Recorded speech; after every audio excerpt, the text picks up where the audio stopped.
A doctor has run 22 miles to work and back wearing a mask to help stop the spread of misinformation and conspiracy theories around face coverings and to raise funds for charity.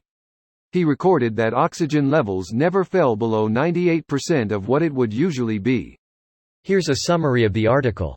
A doctor has run 22 miles to work and back wearing a mask to help stop the spread of misinformation and conspiracy theories around face coverings and to raise funds for charity. Tom Lawton, who works at the Bradford Royal Infirmary in Yorkshire, North England, said he decided to run with the mask on, following his concerns for people with respiratory illnesses who want to wear a mask but are too scared to do so over false information. He told Newsweek, "There are a lot of people out there who just don't want to wear a mask and will find any excuse they can, but the people I'm more concerned about are people with respiratory illnesses, who would like to wear a mask, would like to do their bit, but are scared because there have been reports that it causes hypoxia. I've seen some reports about people dropping dead while wearing masks.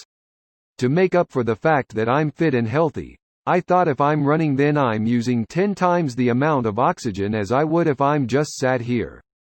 If I can show that I can get 10 people's worth of oxygen through the mask, then hopefully someone who has a respiratory disease and wants to wear a mask, they can be reassured that it is a safe thing to do. My mask protects you. Your mask protects me." Hundreds of people took to London's Hyde Park to protest against being made to wear a face mask in England. In the UK, the government has made the wearing of face masks mandatory in England for those visiting shops and supermarkets from July 24 in a bid to stop the spread of COVID-19.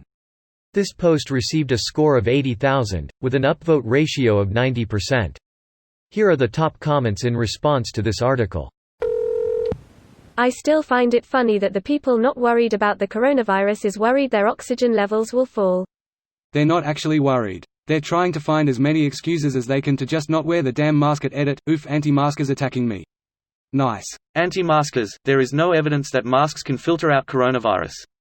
Also anti-maskers, masks are reducing our oxygen levels.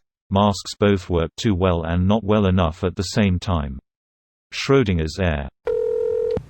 Anyone using that excuse should be told to bring oxygen and a mask. Their lungs would be chronically ill, already. You're right. For those who don't know, please don't use extra oxygen without doctor's prescription. Too much oxygen is not good for you. Holds breath. In out. And then. Some fortune cookies too. And then. Clench butt. And out. And relax butt. He's forgetting that facts don't matter to these people. He's fit. He was running. The air there is better. There's pollution here. His mask is different. He's a rich doctor, so his mask will be better. There was no control. He was biased by reading his own saturations. He's a liar. Big Pharma paid him. The government paid him. Elites paid him. His family was threatened. Don't infringe my rights. I have a medical condition. I get anxiety from the masks. I'm claustrophobic. I have PTSD from being robbed by a man in a mask. My ex used to choke me and I can't wear a mask. It scares my kids. I don't want to, and so on.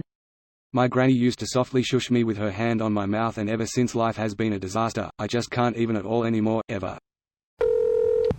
When COVID-19 began to require masks, she was freaking out because it meant she couldn't do any shopping. She broke down crying and I told her that we can go to the stores and I'll pick up the supplies while she stayed in the car, but she was exposed to seeing people in masks everywhere instead of hiding out at home. Then I asked her to come with me with a mask while I held her hand. She'd get one item, put it in the basket, and leave. I also got her a custom mask to celebrate her progress and a matching bracelet so she can look at the fabric on her hand and feel it to remind herself that it's just a mask and not something that brings up her PTSD. I don't know how many people actually have a legitimate excuse not to wear masks. I have similar issues related to my PTSD. Definitely not as severe, but I absolutely hate things being on my face or people touching my face. I can usually stay in the store about 30 minutes before the anxiety is too much to bear. I'm sad that the pandemic is the reason she has to, but I'm glad she's working through it. This video was automatically created by Reddit to speech. The article and comments in this video were selected from Reddit according to their upvotes, and any paraphrasing was performed by smmry.com, without any human intervention.